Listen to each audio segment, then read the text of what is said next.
E aí, pessoal do terceiro ano, beleza? Firmes e fortes aí, tá? Já acostumado com a história de estudar em casa, habituado com ver aula, com fazer tarefa, tirar dúvida, né? Espero que sim, tá?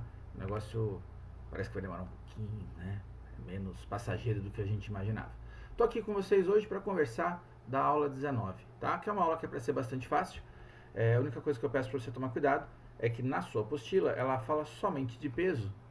E aí vai ter uma questão de força elástica enfiada pelo meio. Provavelmente você vai ter outras questões de força elástica depois, a hora que você for fazer a sua tarefa. Tá legal? Peso, a gente já conversou quando falou de forças. Então, quando a gente fala de peso, a gente tem que lembrar que ele é uma força vertical.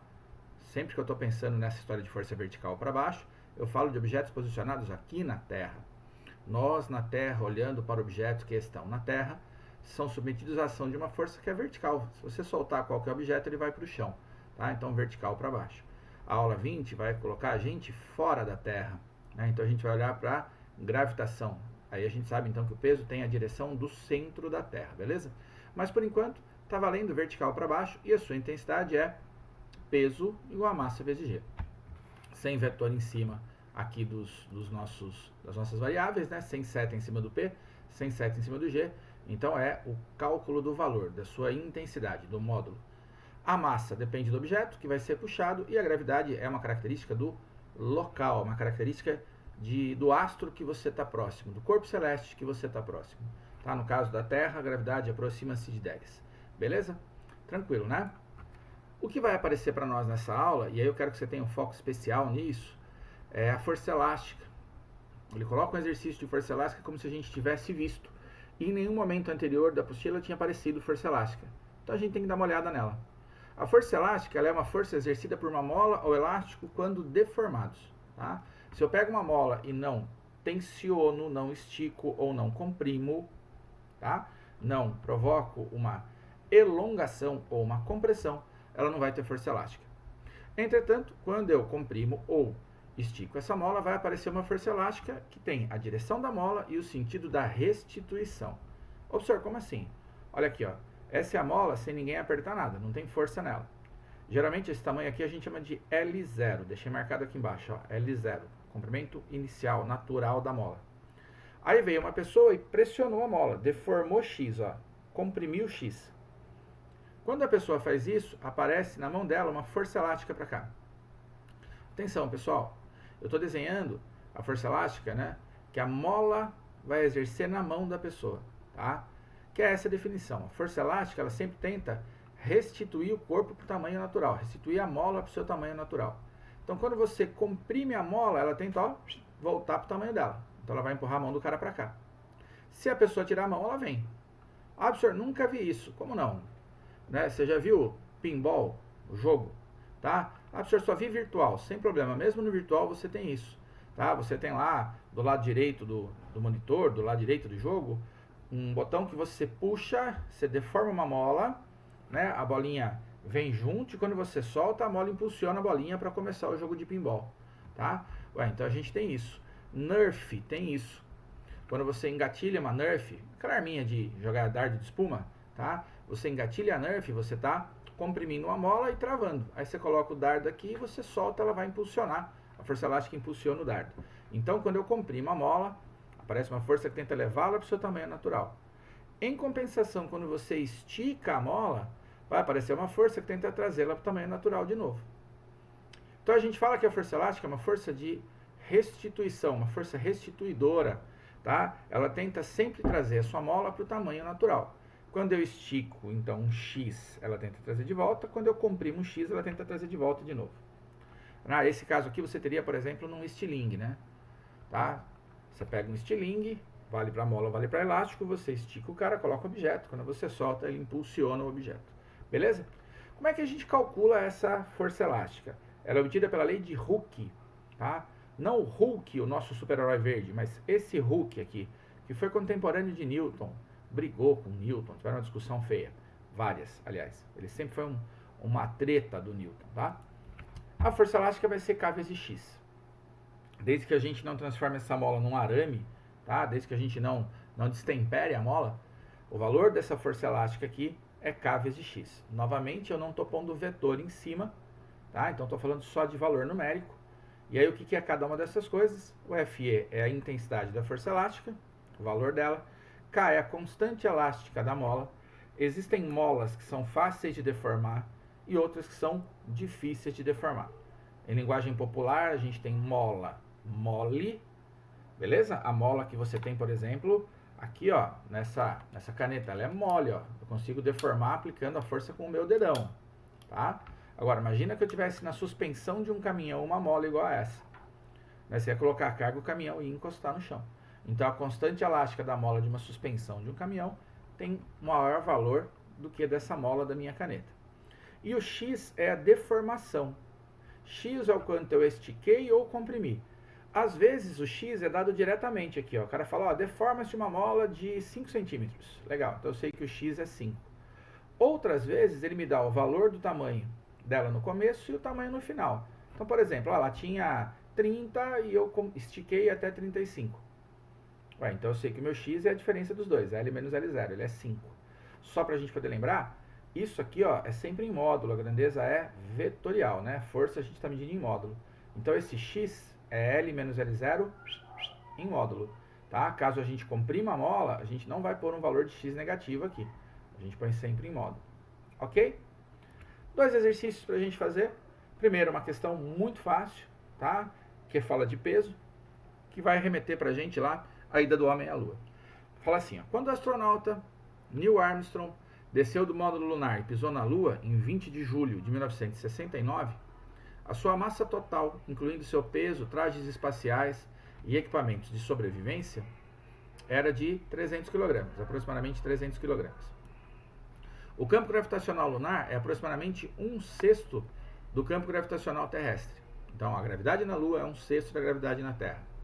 Se a aceleração da gravidade na Terra é aproximadamente 10 metros por segundo ao quadrado, podemos afirmar que... Então vamos lá, vamos anotar uns dados aqui, ó. A massa, tá, do Neil Armstrong não muda, independente do lugar onde ele estiver. Porque a massa mede a quantidade de matéria que ele tem no corpo dele e mais dos seus equipamentos. Beleza? Então isso vale 300 kg na Terra, na Lua, em Marte, aonde ele estiver. A quantidade de matéria é a mesma. Eu digo assim, o peso, ele depende de 2 objetos. Do corpo celeste, do astro que está puxando, de quem é puxado. A massa é a parte do corpo que está sendo puxado. Ela não vai se alterar, a não ser que ele emagreça ou que ele perca parte do seu equipamento. Então a massa dele continua sendo 300 em qualquer lugar. Na Terra, a gravidade é 10. Se a gente calculasse o peso dele na Terra, ia ser massa vezes G na Terra. 300 vezes 10, 3.000. Tá? O peso na Terra seria 3.000. Mas a primeira afirmativa ele fala da massa do Armstrong na Lua e o peso na Lua. Então a gente vai calcular o peso na Lua. A gravidade na Lua é a gravidade na Terra dividido por 6. Como a gravidade na Terra é 10 sobre 6. 10 sobre 6 até podia ter simplificado aqui para 5/3. E isso vai cair numa dízima periódica. Então não compensa a gente fazer, tá? Eu vou deixar como 10 sobre 6 mesmo, ou 5/3, você que decide. Massa então do Louis Armstrong. Louis Armstrong, isso, agora o cara virou tocador de trompete, né? Foi mal. Do Neil Armstrong. 300 kg em qualquer lugar. E o peso dele na Lua, que é o que a alternativa A está falando, massa vezes gravidade na Lua. Então, peso na Lua, 300, que é a massa. Gravidade na Lua, 10 sobre 6. 300 vezes 10, 3.000, dividido por 6, 500. O peso dele na Lua é 500. O peso na Terra, lembra? Eu tinha feito de cabeça aqui, era 3.000. Tá? Ué, então, o peso na Lua é 6 vezes menor que o peso na Terra. Porque ele emagreceu? Não, porque a gravidade lá é menor. Quem puxa, puxa com menos intensidade. Olha aí, a letra A responde nossa afirmativa. Ó. A massa total de Armstrong na Lua é 300 e seu peso é 500. Só para eliminar as outras, ó. A massa total de Armstrong na Terra é 50, dançou. A massa é 300 em qualquer lugar. A massa total de Armstrong na Terra é 300 e seu peso é 500. Não, 500 é com G na Lua. Na Terra seria 3.000. A massa total de Armstrong na Lua é 50, dançou. Massa é a mesma, 300. O peso de Armstrong na Lua e na Terra é igual. Não é porque as gravidades são diferentes. Então a primeira afirmativa aí, primeira questão bem fácil para a gente fazer. Segunda, essa já é uma questão um pouco mais chatinha. Acho até, sou um pouco crítico em relação ao desenho que a gente tem aqui. Tá? Essa régua, para estar corretamente posicionada, deveria ter o 0 aqui em cima. Ó. Tá? Então, uma questão adaptada, não sei se ela foi mal escrita ou mal adaptada. Mas a gente vai resolver. Tem solução, dá para fazer, só acho que ela está mal desenhada. Ele fala assim, ó, a figura mostra uma mola cuja extremidade livre está presa a um ponteiro, colocado ao lado de uma escala graduada em centímetro. 3 corpos de diferentes pesos são pendurados na mola como indicado na figura. Eu aqui, ó, só no último, porque é onde não tinha valor de peso, eu desenhei as forças que estão atuando. Ó. Isso que acontece para esse cara vale para todos os outros. Quando você pendura um peso, você estica a mola, você deforma a mola. Esticando a mola vai aparecer uma força elástica para cima. Se a gente colocou esse objeto aqui e foi soltando lentamente, essas duas forças aqui, elas vão entrar em equilíbrio na posição que ele está marcando aqui nas 3 figuras. Tá? Você vai soltando o cara devagar, ele vai esticando a mola até que as duas se igualam e por isso ele para. Então, para estes objetos, faltou também o texto dizer que eles são pendurados na mola até atingirem a posição de equilíbrio. O peso e a força elástica vão ser iguais nas 3 situações. Eu só não desenhei aqui e aqui porque ia ficar em cima do valor do peso que ele deu pra gente, tá legal? Mas nos 3 casos, o peso e a força elástica são iguais. O que significa isso? Ué, eu sei que o peso de B é o maior de todos, por isso que ele esticou mais a mola. Aqui esticou um pouco menos, tá? Então esse peso é menor que esse. E com certeza o peso de C é o menor de todos, porque é onde eu tenho a menor deformação da mola, tá legal? Letra A, ele pede pra gente o comprimento natural da mola. E aí que essa régua confunde um pouco a gente aqui. Quanto que é o tamanho natural da mola? Não sei, tá? O tamanho da mola sem peso nenhum eu não sei. Supondo que o 0 tivesse colocado lá em cima, o que eu sei é que neste momento ela tem 40 centímetros de comprimento. Então eu posso falar que a força elástica é igual ao peso, que K vezes X, quem que é X? É a deformação. É o tamanho que eu tenho agora, menos o tamanho inicial. Então K vezes 40, que é o tamanho que eu tenho nesse caso aqui, ó, menos L0 é igual a 120.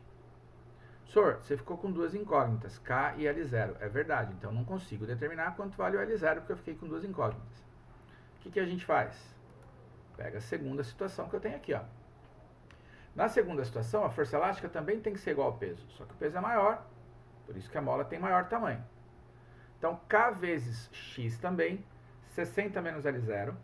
Por que 60 menos L0? Porque eu estou supondo que o tamanho dela seja 60. Eu vou falar de novo, ó, ô corneta, não para de falar isso, né? Então, eu estou supondo que esse 0 fosse lá no alto, tá? A minha mola inteira está com 60 centímetros, tem um erro no desenho. Então, K vezes 60 menos L0, em que o L0 é o tamanho sem ninguém estar esticando, vai ser igual a 280. Legal, então eu tenho de novo K e L0 aparecendo. É o mesmo K, porque é a mesma mola. K é uma característica da mola. E é o mesmo L0. Se eu não pendurar peso nenhum, é a mesma mola, ela tem o mesmo tamanho inicial. Então eu tenho um sistema para resolver. Como que eu resolvo esse sistema? Gente, o gosto é seu. Você podia fazer por substituição, tá? Do jeito que você quiser essa matemática.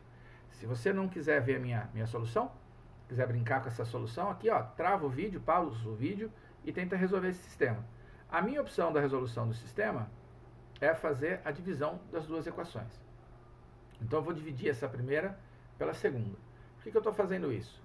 Quando eu divido isto por isso, este K com esse, ó, eu vou cortar. E aí eu tinha 2 incógnitas, mas essa divisão vai eliminar uma. Então K vezes 40 menos L0 dividido por K vezes 60 menos L0 vai ser igual a 120 dividido por 280. Beleza? Dividi esta por essa. Ó, K com K eu vou cortar e um 0 com 0 eu vou cortar. O que ficou para mim aqui em cima? 12 que eu vou multiplicar em cruz. Vezes 60 menos L0, é esse termo. E aqui 28 vezes 40 menos L0. Tá? Cortei o K e cortei um 0 de cada lado. Distributiva. Eu acho que eu vou ter que tirar meu rosto daqui, né? Porque vai entrar a imagem em cima dele. Deixa eu ver. Ah, é isso aí. No próximo vai aparecer a imagem em cima do meu rosto. Olha aí, pronto. Tirei meu rosto daí. Tá? Esse slide ficou apertado, né? Porque o texto era grande e a resolução também. Então vai lá. Distributiva, 60 vezes 12, 120. 12 vezes L0 menos 12 L0. 28 vezes 40, 1120. Menos 28 L0. Quem tem L0 para um lado, quem não tem para o outro. Então 28 positivo menos 12 L0 igual 1120 menos 720.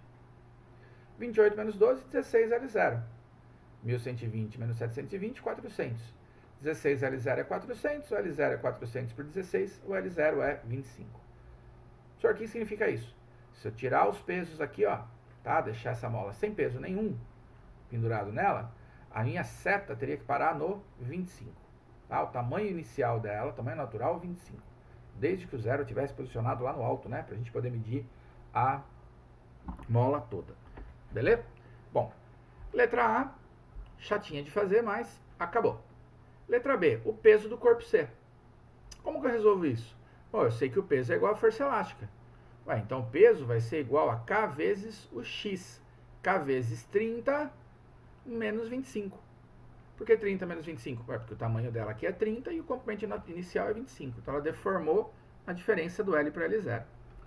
Entretanto, eu não sei quanto vale o K. Então vamos calcular o K primeiro. Ó. Peguei esse pedaço da expressão. K vezes 40 menos L0 igual a 120.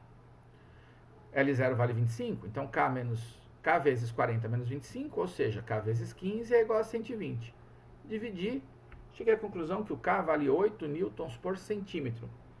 Vamos entender isso aqui antes de eu passar para frente. Para deformar essa mola, eu preciso exercer uma força de 8 newtons para cada 1 centímetro que eu quero esticar. Beleza? E agora? Bom, vamos lá, continuando. O peso em C é igual à força elástica. Ué, então o peso em C é K vezes L menos L0. Tá? Isso aqui ó, eu usei em todas. Em A, em B, agora estou usando em C. A diferença é que nessas duas eu sabia o peso e aqui eu quero determinar. K a gente achou aqui em cima 8 vezes tamanho da mola 30 menos 25, que é o inicial. 30 menos 25 dá 5. 8 vezes 5, 40. Tá? O peso de C vale 40. Essa questão 2, complicadinha, chatinha de fazer, tá? Mas é importante para a gente falar de força elástica. Então você precisa saber duas coisas muito importantes de força elástica. A força sempre tenta trazer a mola para o tamanho relaxado, o tamanho natural dela, e essa força ela é proporcional à deformação. Então K vezes X, em que o X é a diferença entre o comprimento final e o comprimento dela relaxado. Belezinha? Dúvidas? Me procura lá na quinta-feira, tá? No Hangouts, para a gente poder tirar dúvida, se você for de São José, claro, ou me procura na quarta, se você for aqui de Salto. Abraços, pessoal. Até mais.